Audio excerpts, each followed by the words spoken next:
Salmo de número 46. Hoje pela manhã, eu despertei e saí de casa com este salmo inquietando minha alma. E eu gostaria de lê-lo para a sua reflexão. Como eu estava falando, eu amanheci hoje com este salmo saltitando na minha alma. E eu gostaria de refletir nele numa reflexão que raramente nós vamos sair das linhas do Salmo 46 para observar que quando confiamos em Deus, podemos desfrutar paz em meio à tempestade.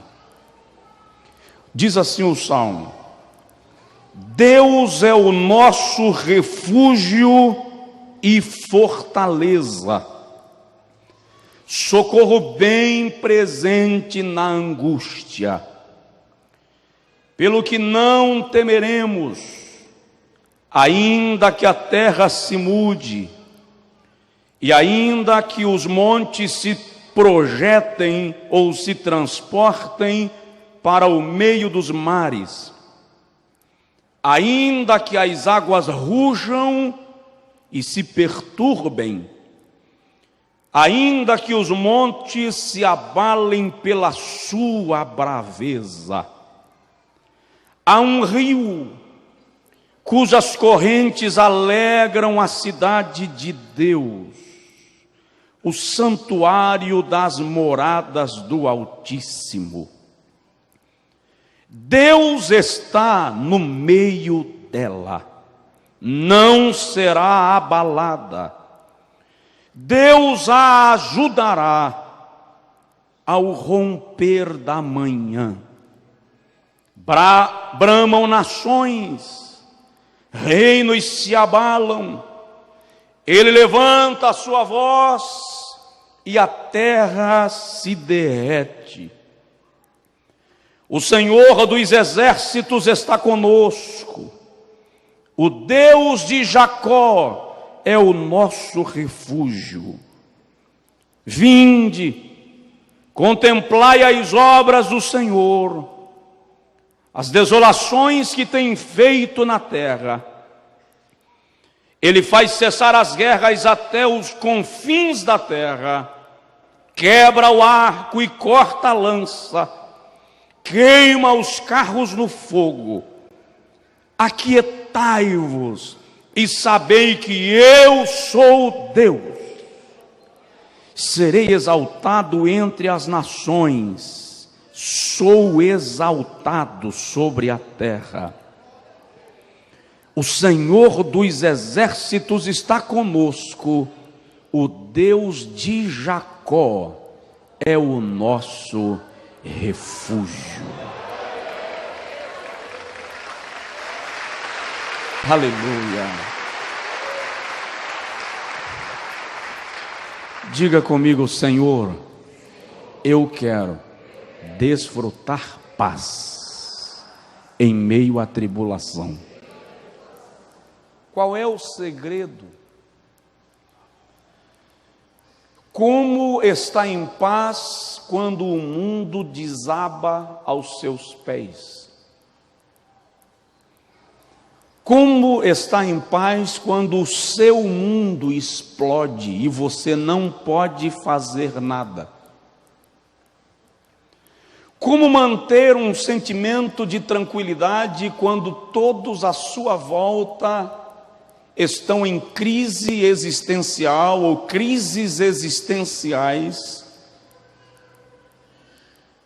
Quando todas as afirmações, todas as previsões são de dificuldades, e você precisa continuar trilhando a rota que Deus lhe estabeleceu como alvo, sem perder a paz de espírito.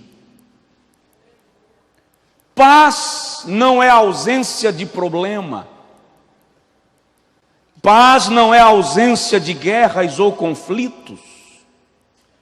Paz é serenidade em meio à turbulência. Jesus declarou um dia, dizendo: deixo-vos a paz. João 14, 27. E a minha paz vos dou. E não vos dou a paz que o mundo dá. Aí ele acrescenta: não se turbe o vosso coração, nem se atemorize. O Salmo 46 retrata um ambiente de guerra. O ambiente externo do salmista era desolador, era desesperador. Mas no ambiente interno ele demonstra um sentimento de confiança, de estabilidade, de segurança. Alguns estudiosos acreditam que esse salmo foi composto nos dias em que Senaqueribe sitiou Judá, no período do reinado de Ezequias. Se o irmão leu o segundo livro dos Reis, capítulos 18 e 19, segundo livro das Crônicas, capítulo 32, e o profeta Isaías no capítulo 36, que são textos similares e que descrevem o mesmo momento histórico de Judá, não vai perceber que a segunda maior potência mundial da época, a Síria, havia cercado Jerusalém. Ezequias reinava há alguns anos, e a esta altura a idade de Ezequias era de 32, 33 anos de vida. Havia pouco mais de 10 anos que Ezequias havia assumido o trono de Judá. Naquele período, a Síria já havia sitiado Samaria, Israel, Reino do Norte, já havia estabelecido tributos sobre as 10 tribos, e posteriormente as levaria cativas para terras distantes. Aí o segundo livro dos Reis, capítulo 18 e 19, revela que Senaqueribe da Síria já havia tomado algumas cidades fortes de Judá e já marchava contra Jerusalém. E o texto revela que Rabsaque, porta-voz da Síria, disse a Ezequias: não te engane o teu Deus, porque ele não pode te livrar da minha mão. As demais nações que eu invadi também tinham deuses, e eu os lancei ao fogo. E aí ele pergunta: onde estão os deuses? E cita algumas nações invadidas e destruídas. Ezequias, apavorado, vai orar. Manda chamar o profeta Isaías. E o Senhor toma o profeta Isaías e diz: não temas, porque nesta peleja não tereis que pelejar. Esta peleja é minha, diz o Senhor dos Exércitos. Mas acontece que o exército de Senaqueribe estava do outro lado da muralha. Se você ler Isaías 36, vai perceber que o número dos soldados que Deus eliminou foram de 185 mil homens. O exército da Síria era tão grande e o de Judá tão frágil, que Senaqueribe manda um desafio meio irônico, dizendo assim: eu te darei 2.000 cavalos, se me deres 2.000 homens para montá-los. Era uma forma de humilhar, de reduzir, chacotear, expor, rechaçar. Mas em meio a essa turbulência, que o Salmo 46 surge. É interessante que os textos que eu citei relatam que Ezequias alcançou o favor de Deus, porque andou perante o Senhor mais do que os reis que lhe antecederam. Dá um toque de leve no vizinho e diz para ele: ande perante o Senhor. É por essa razão que quando Ezequias vai orar, Deus se manifesta. Mas olha o Salmo. A gente lê o Salmo de maneira esplêndida e raramente nós paramos para ver o que estava além da poesia. O Salmo é poético, mas o que era real? Qual era a realidade em torno do poeta? Eu não sei qual é a sua realidade em torno da sua vida aparentemente bela. Você às vezes me analisa pela minha pregação, mas você não conhece o que está me sitiando. Você analisa a pessoa do seu lado pela maneira como ela chegou, pelo carro que ela dirige, pelo sorriso que ela dá, mas você não conhece o sítio pessoal de cada um. Os conflitos de cada um. Mas aí vem o salmista, sua Bíblia está aberta, e declara: Deus é o nosso abrigo. Deus é o nosso baluarte. Deus é a rocha onde nos escondemos. Deus é aquele que nos cobre como a galinha que acoberta os seus pintalhinhos. Deus é o nosso refúgio.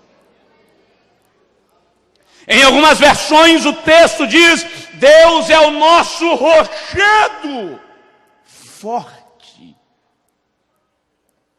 A ideia do salmista é a ideia de que nós podemos nos refugiar em Deus. Daí o Salmo 91 diz assim: aquele que habita no esconderijo do Altíssimo, à sombra do Onipotente descansará. Não diz: à sombra do Onipotente cometerá suicídio. Não diz: a sombra do Onipotente vai encharcar a cara de vinho, de comprimidos, de entorpecentes, para conseguir apagar e dormir uma noite. Não, não, não. A sombra do Onipotente descansará.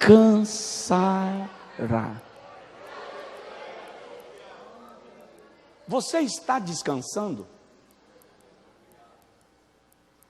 Você tem conseguido descansar?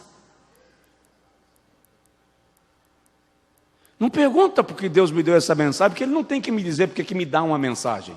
Não tem obrigação nenhuma.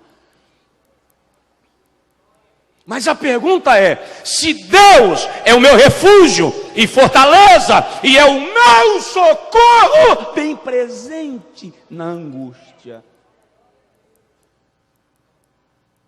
por que é que a ansiedade está me consumindo?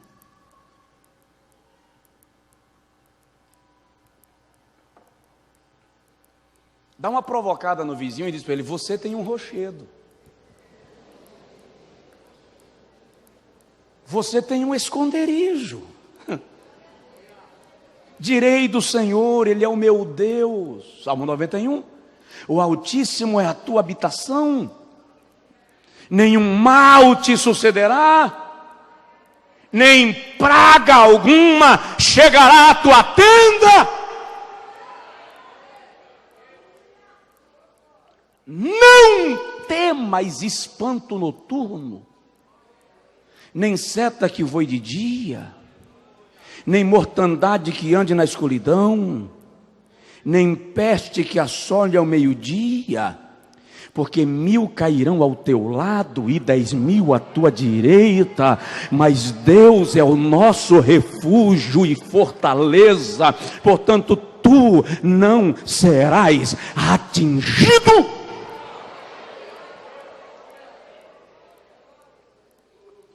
Por que será que nós vemos nos salmos, poesias, romantismo, graça, mas não desfrutamos da paz que o salmista expressa? Ele estava bem quando compôs o salmo, tudo estava bem na vida dele? A vida dele estava às 1000 maravilhas? Não, Senaqueribe estava do outro lado do portão. Mas Deus é o nosso refúgio e fortaleza. E detalhe, veja, versículo 1 ainda: socorro bem presente. Não é socorro apenas presente, é socorro bem presente. Dá uma ideia de intensidade, dá ideia de plenitude, dá ideia de presença contínua. Socorro bem presente. Ele completamente está na hora da tribulação. A ideia de tribulação exposta no Salmo é exatamente a ideia, a partir do texto original, da realidade que eles viviam. A ideia de você estar preso, cercado, enclausurado, sem ter para onde fugir, sem ter para onde escapar, mas Deus é socorro. Por que será que a gente consegue sentir paz quando ainda dá para pedir socorro para um amigo, quando ainda dá para pedir socorro para um colega, e quando ninguém pode fazer mais nada e o único e último socorro é o Senhor, a gente desespera? Eu já vi gente querer morrer só porque não tinha mais esperança humana, agora só Deus, e o cara quer pular da ponte. Deus é socorro bem presente na tribulação. Eu lembro de uma certa feita que um conhecido nosso foi vitimado por um assalto no sentido Jacobina, motorista de ônibus, e a bala ficou cravada no crânio. Isso foi 5:30 da tarde, quando ele foi atendido. De fato, era 00:40 no Hospital Salvador, em Salvador, já em estado de coma. Lembro de semanas de oração, e lembro de um domingo à tarde, quando a filha dele me ligou e disse assim: Josué, o meu pai vai morrer. E eu perguntei por quê. Ela me disse: a neuro disse que agora só Deus. Eu disse: espera. Disse o quê? Disse que agora só Deus. Eu disse: então para de chorar. Se não morreu até hoje na mão do médico, não morre de hoje para amanhã na mão de Deus. Aguenta aí. E eu falei com ela: eu estou em Brasília, amanhã eu chego e vou ir no hospital. Quando eu cheguei, estava a família na recepção, com aquela cara de cerimônia fúnebre. Meu filho veio, me abraçou chorando e disse: pai, meu tio vai morrer. E eu ajoelhei na frente dele e perguntei: você crê no Deus que o pai prega? Creio. Então para de chorar e deixa a gente ver primeiro o que Deus quer fazer. E eu fui conversar com a neurocirurgiã. E ela me disse assim: pastor, a pressão intracraniana de um homem deve se manter estável em 12 pontos. Até 20 o cérebro resiste, mas se passar disso dá morte cerebral. E a pressão intracraniana do seu tio, do seu parente, está na casa de 40, com picos de 44 pontos. Já morreu, pastor. É só desligar os aparelhos. Agora, só Deus. Eu disse para ela, repete.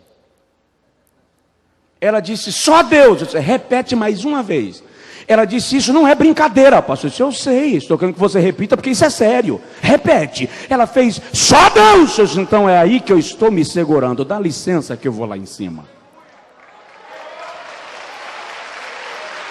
Cheguei lá, na CTI, UTI, ele estava com a cabeça inchada, roxa, aparelhos ligados, aquela respiração mecânica. E eu vi a maquininha marcando 44 pontos, pedi uma informação para a enfermeira que passou, comecei a orar, e eu disse, Jesus, eu preciso de uma resposta. Se ele vai viver, preciso mandar esse povo para casa descansar. Se vai morrer, avisa, porque ninguém aguenta isso, desliga o aparelho e deixa morrer para sepultar, mas me dá um sinal. E eu disse a Deus, são 3:55, se ele vai viver, o sinal que eu te peço é, até 4 horas faz essa pressão cair abaixo de 40. Se não cair, eu entendi. Aí eu comecei a orar, baixa troço, em nome de Jesus, desce trem, em nome de Jesus. E eu me empolguei na oração, fechei o olho, chorei, caminhei. De vez em quando alguém passava e ria da minha cara, porque o caso era um caso sem solução. De repente a maquininha bipou. Quando ela bipou, eu dei uma olhada, e ela estava marcando 38 pontos. Eu olhei no relógio, eram 4 horas da tarde. Eu disse para Jesus, já entendi. Saí arrancando aquela coisa toda da UTI. Cheguei lá embaixo, disse todo mundo para casa. Ele vai ficar vivo. Aí a filha dele perguntou, como é que você sabe? Se Jesus falou comigo. Falou como? A pressão caiu, ficou em 38. A médica subiu, voltou uns 30 minutos depois, disse já está em 32. E a pressão foi caindo, 30, 28, 26, 24, 22, 20, 18, 16, saiu do coma, 14, 12, saiu da UTI, foi para casa e está vivo. Porque Deus é o nosso rochedo forte, socorro bem presente. Diz aí para o seu vizinho, Deus nunca vai falhar com você.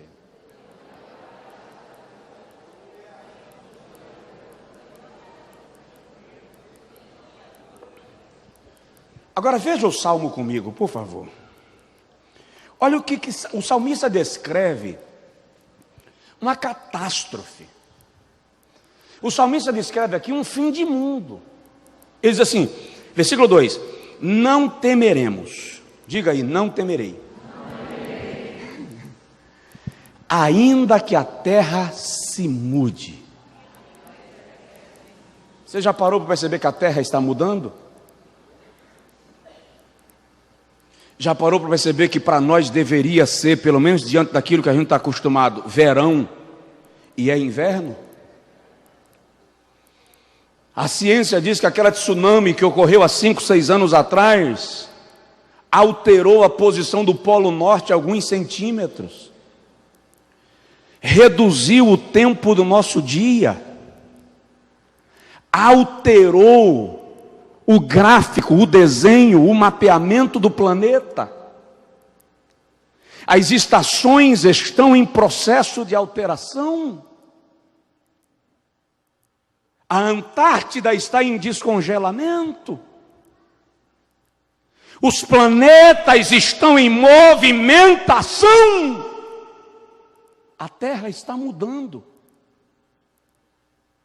Mas ainda que a Terra mude, que o salmista está dizendo, ainda que a tribulação seja tão grande que a terra mude de posição, nem assim terei medo.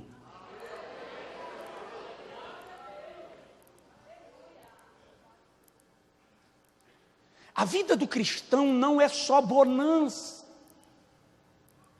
Esse evangelho que prega uma vida de plena tranquilidade, sem tribulação, não é o evangelho bíblico. Crente passa dificuldade, irmão.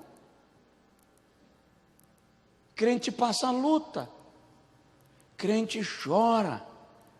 Crente abre a geladeira, se tiver, e vê vazia. Crente também fica desempregado, tá? Crente também enfia a droga do cartão de crédito na maquininha, esperando que alguém tenha recebido de Deus a revelação do número da conta, para colocar um dinheiro para pelo menos comprar o pão do café de hoje à noite, e ninguém colocou.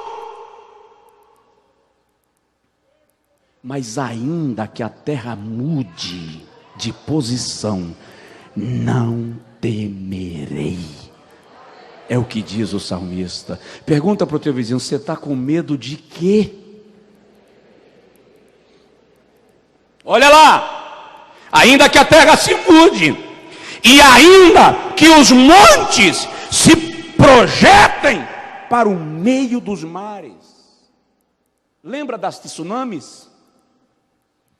Os montes foram engolidos. Eles viraram paisagens para o Oceano Índico. Os montes foram projetados para o meio dos mares, naquelas tsunamis de anos atrás. Aí eu lembro de ter lido o testemunho de alguns irmãos naquela região da Ásia, que queriam comemorar o culto de Natal, e foram proibidos pelos muçulmanos da cidade onde eles moravam.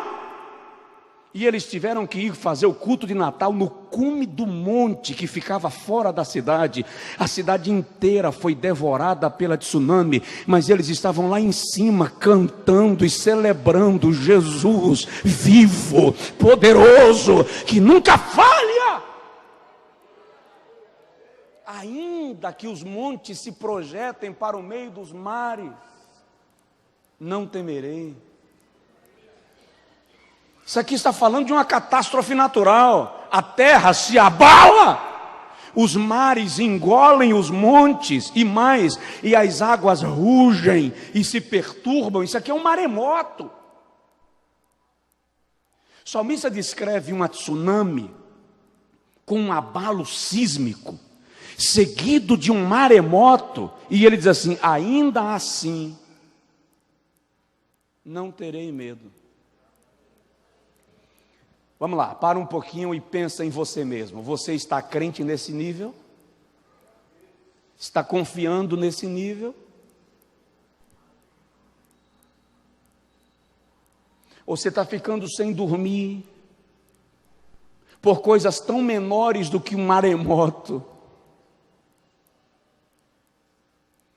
Você sabia que Deus está cuidando dos detalhes todos da sua vida? Vamos mais. Ainda que os montes se abalem pela sua braveza, lá vem um terremoto. Aqui o salmista está colocando a terra em colapso.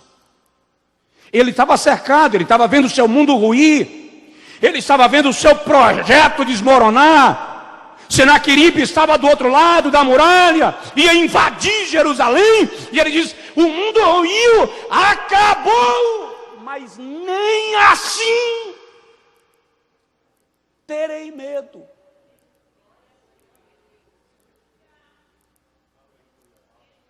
Isso aqui é paz na adversidade, tranquilidade quando o mundo desaba. Agora veja o segredo dessa tranquilidade. Há um rio. Oh, aleluia!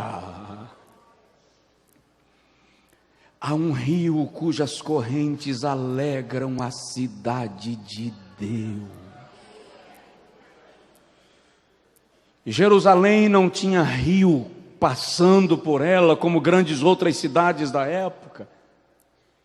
Prevendo a invasão, o historiador diz que Ezequias tampou as fontes externas e fez um arqueduto de abastecimento subterrâneo de água para Jerusalém, que dava no tanque de Siloé. Aí o salmista toma isso e diz assim: ainda que eles pensem em tampar as fontes externas, Há um rio correndo por debaixo da cidade para abastecer a nossa casa no período do cerco. O que Deus está dizendo é: não importa se Satanás fechar as fontes onde você tirava água, se Satanás fechar as portas por onde você pensava em passar, aí Deus diz assim: fica tranquilo, eu já pensei nisso antes, já trouxe uma provisão invisível, subterrânea, inesperada, de fonte desconhecida.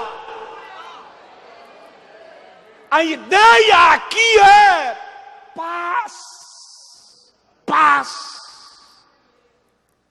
na tempestade.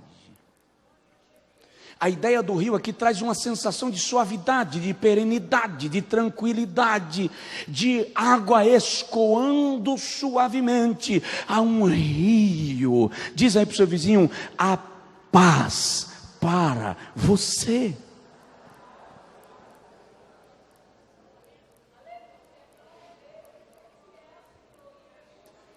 Há um rio.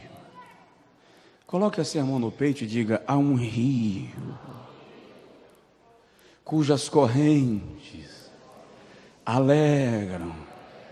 Diga assim: a minha alma. Há uma alegria para você que não tem explicação aqui. Você tem todos os motivos para desespero e angústia, e no entanto, há um gozo fluindo em sua alma. Não há explicação terrena para essa paz, não há explicação terrena para essa alegria, mas há um rio. Jesus diz: quem crê em mim, como dizem as Escrituras, rios de água viva fluirão, saltarão no seu interior. Chora mandala mandagassuriei belebadagas. Levante assim a mão comigo, por favor, e diga comigo: Senhor, ministra sobre nós a alegria do Senhor. Coloque a mão no ombro do seu vizinho, ou pega na mão dele rapidinho e ministra sobre ele uma palavra de alegria. Diz: em nome de Jesus, receba alegria. Em nome de Jesus, receba conforto, gozo no Espírito.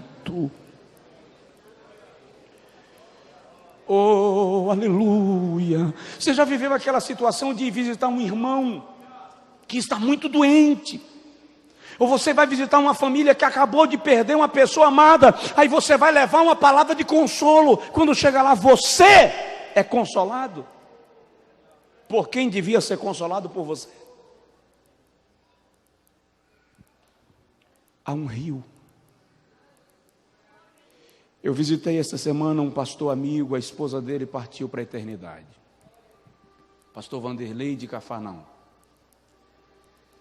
Ela vinha sofrendo há alguns anos de um mal degenerativo que foi paralisando os seus nervos até paralisá-la totalmente. Ele disse que ao longo desses 4 anos, à medida que ela foi perdendo os movimentos, eles foram combinando alguns sinais de comunicação. Desde 8 meses atrás ela já não falava, então eles tinham sinais e gestos. E ele disse que no momento que ela passou o mal e ia partir para a eternidade, ele partiu para orar de novo, e ela só deu um sinal como se dissesse: não faz. Aí ela deu um sinal com o dedo, e ele entendeu. Ela disse assim: eu estou pronta. Quando ela disse isso, fechou o olho e partiu para o colo de Deus. Como é que alguém sofrendo há anos consegue olhar para o outro e dizer: não faz mais nada, eu estou pronto? Há um rio cujas correntes alegram a cidade de Deus. Eu encontrei um jovem um dia, ele me disse: pastor, levei a minha mãe com câncer em estado terminal para o hospital. Quando ela foi posta na maca e conduzida pelo corredor, eu olhei para ela e disse: minha mãe, eu vou falar como Jó. Disse o rapaz: maldito seja esse dia. Ele disse que a mãe olhou para ele e disse: filho, eu também vou falar como Jó. Eu sei que o meu Redentor vive e um dia ele se levantará sobre a terra.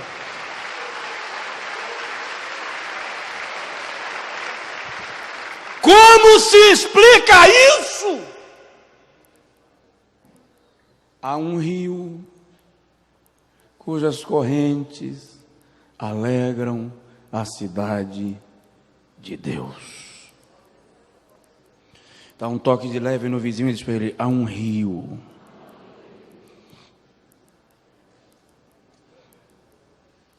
Deus está no meio dela.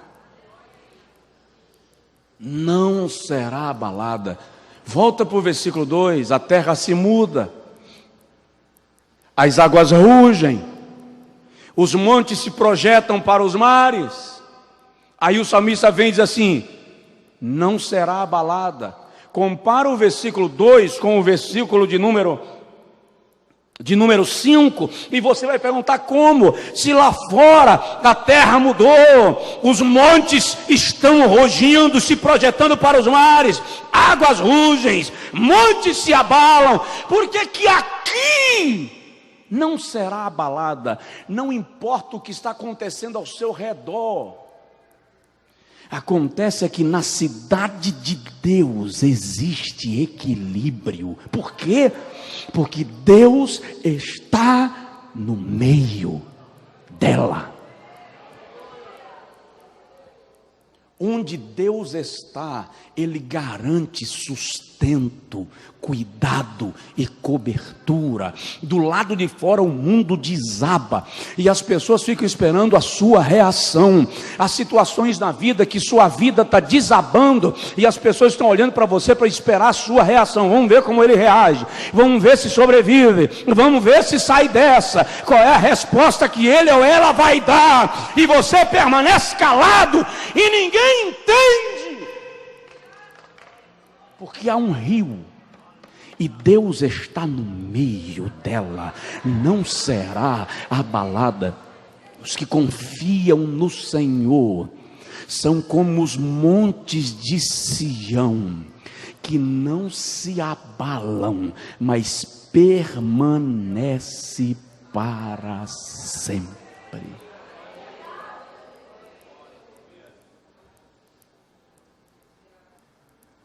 Diz aí para o seu vizinho: tenha calma. Você explodiu com a mulher hoje, porque seu mundo desabou do outro lado, explodiu com o empregado, explodiu com o marido. Ora, Deus está no meio dela, Deus não será abalada. Olha a profecia: Deus a ajudará ao romper da manhã.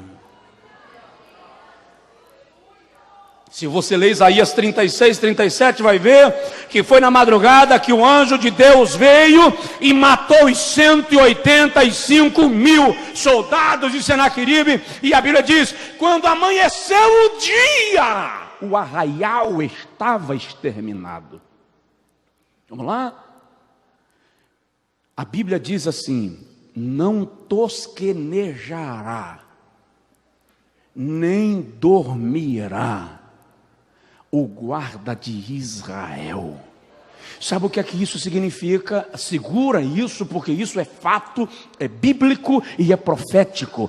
Enquanto você dorme, Deus trabalha por você.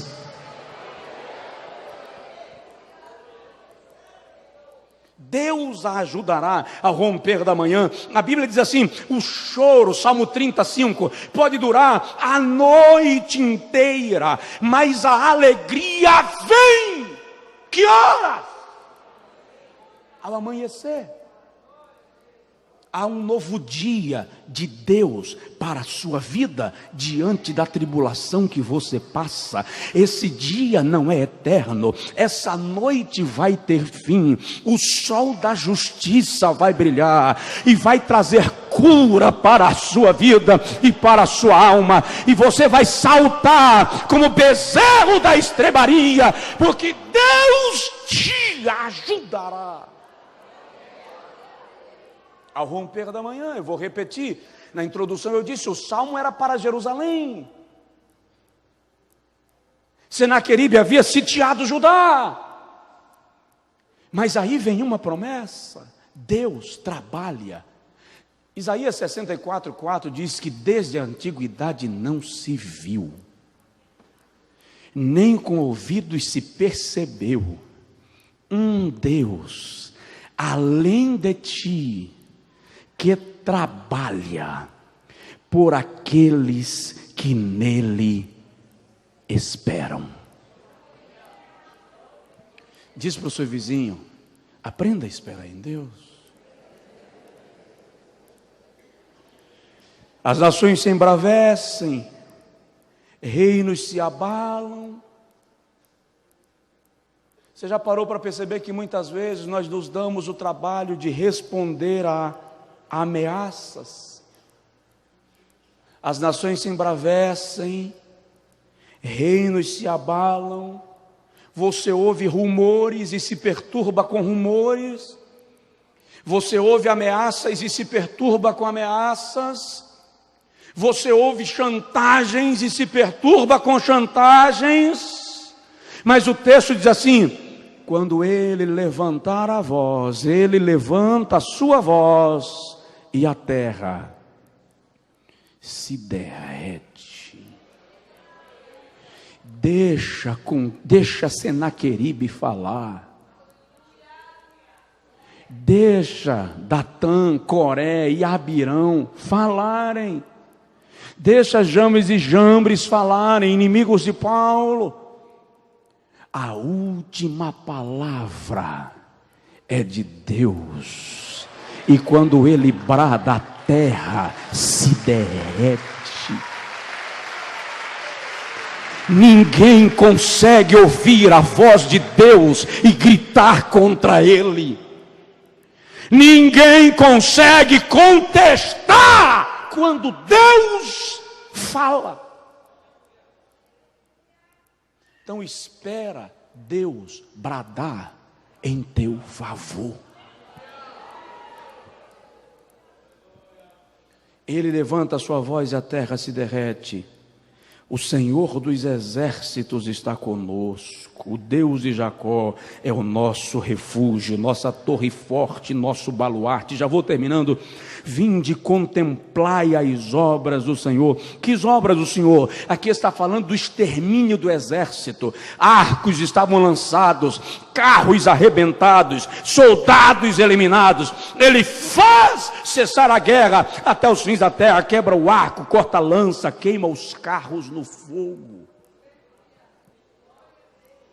Isaías 54:17, nenhuma arma forjada contra ti prosperará. Diz aí para o seu vizinho isso, profetiza para isso, é uma profecia. Nenhuma arma forjada contra ti prosperará. E toda língua que se levantar contra ti em juízo, tu a condenarás. Esta é a minha herança, que de mim procede para os meus servos, diz o Senhor.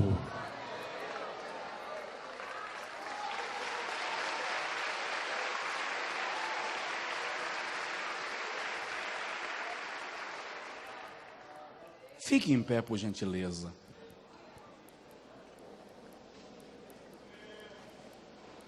Aquietai-vos e sabei que eu sou Deus. Desculpa a insistência nisso, mas diz aí para o seu vizinho, aquiete-se. Irmão, larga de histeria. Para de falar pelos cantos, dá licença. Para de ficar resmungando nos corredores. Vou mexer meus pauzinhos para resolver. Para com isso. Tem luta que quanto mais você mexe, mais complicado fica. Aquietai-vos. O que Deus está dizendo é: não se mexa. Saia de cena. Acomode-se. Sai da frente. É como se Deus dissesse: deixa que eu faço. E saberás que eu sou Deus. Sou exaltado entre as nações, sou exaltado sobre a terra. É preciso você parar de desespero. Esse desespero lhe tira o sono. Você caminha na casa a noite inteira. Teu marido nem dorme mais, com você se batendo nas panelas durante a noite. E tem uns que quando não conseguem dormir, não conseguem deixar também ninguém dormir perto dele. Que se você acorda, mas deixa o resto dormir. Jesus estava no deserto e havia uma multidão, pastor Idecaso falou disso aqui domingo. Uma multidão de milhares de pessoas, e na hora de fazer o milagre, ele disse assim: manda a multidão sentar. Quando é a sua hora, você tem que fazer alguma coisa, mas quando é a hora de Deus, você tem que parar e assistir Deus fazendo por você.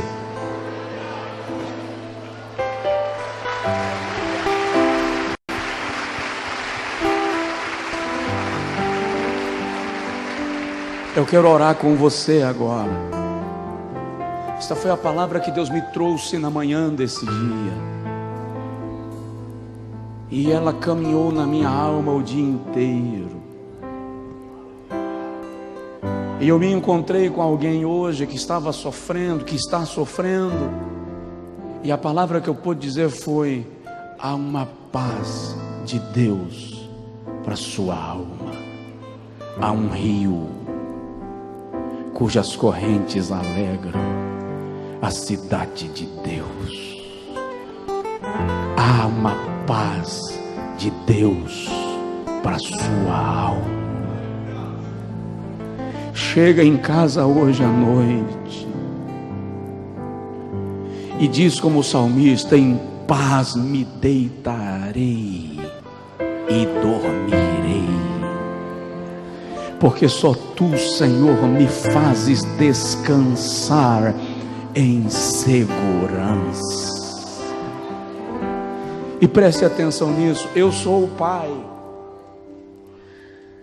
e sou filho. Esses dias eu trouxe Jones para a escola e na volta passei na casa dos meus pais para tomar o café da manhã. O café não estava pronto ainda. Eu procurei uma cama, deitei e apaguei. Aí veio pai e veio mãe arrumar uma coberta para jogar sobre um marmanjo de 1,86 m. Tá? O que eu quero dizer com isso? Eu acordo à noite e normalmente vou no quarto do meu filho observar se está tudo bem. O que eu quero te dizer é que hoje à noite você vai dormir em paz. E enquanto você dorme, o Pai da eternidade vai observar você, vai estar ao lado da sua cama. Em alguns casos ele até puxa uma cadeira, deixa eu usar do simbolismo, e senta perto de você e fica olhando enquanto você respira. E enquanto você respira, respira e suspira e ressona e até ronca, Jeová vai dando ordem de liberação para a sua vida e lhe faz dormir o sono dos justos, e você acordará amanhã com nova vida, novo ânimo, nova perspectiva.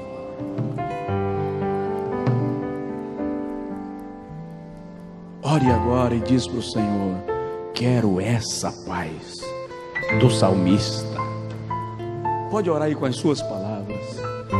Diz para o Senhor: quero essa paz do salmista. O mundo está desabando e ele está falando de um rio cujas correntes alegram a cidade